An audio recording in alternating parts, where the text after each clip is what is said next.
Hello दोस्तों, exam YouTube channel में आपका स्वागत है। इस वीडियो में हम जानेंगे रिसोल्व का क्या मतलब होता है। रिसोल्व का मतलब कई होते हैं, वैसे इस लग सभी का मतलब एक ही होता है। यहाँ पर देखिए, अगर कोई समस्या कठिनाई है तो उसको सुलझा लेना भी क्या कहलाता है, रिजोल्व भी कहलाता है।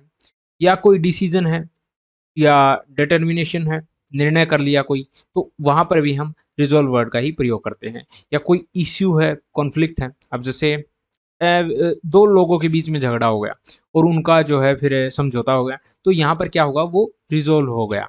या फिर कोई प्रॉब्लम, दोनों में थोड़ा सा अंतर ये होता है कि प्रॉब्लम नॉर्मल भी हो सकती है, यहाँ पर ज़रूरी नहीं है झगड़ा होना ही ज़रूरी है। जैसे मैथ का कोई क्वेश्चन आपको नहीं आता है और आप उसको जो है बार बार कर रहे हैं और एक टाइम के बाद आप उसको कर देते हैं, तो यहाँ पर आपकी जो प्रॉब्लम थी वो सोल्व हो गई, तो रिजोल्व हो गई।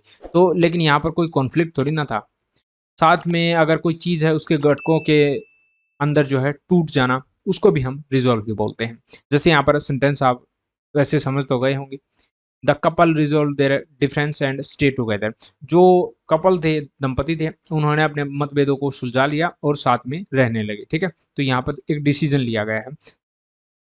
The police were able to resolve the hostage situation peacefully. जो पुलिस थी उसने क्या किया, जो बंधक स्थिति थी उसको शांत कर दिया। ठीक है, तो यहाँ पर क्या है, bring an issue to the end. यहाँ पर तो एक समस्या थी, किसी को बंधक बना रखा था, तो उसको जो है समाप्त कर दिया, यानी जो सिचुएशन थी उसको सही कर दिया।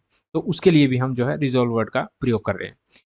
The chemist resolve the compound into its component parts. जो केमिस्ट था, जो रसायनक था, उसने यौगिकों को उसके घटकों में भाग में तोड़ दिया, जो है विभक्त कर दिया। तो यहाँ पर हम किसी भी प्रकार से इसका प्रयोग कर सकते हैं। इसका मतलब यही होता है किसी भी चीज़ का एक एंड में पहुंच जाना, सोल्व हो जाना। ठीक है, एक तरह से उसी को हम रिजॉल्व बोलते हैं। वीडियो पसंद आए लाइक शेयर सब्सक्राइब जरूर करें। Thanks for watching.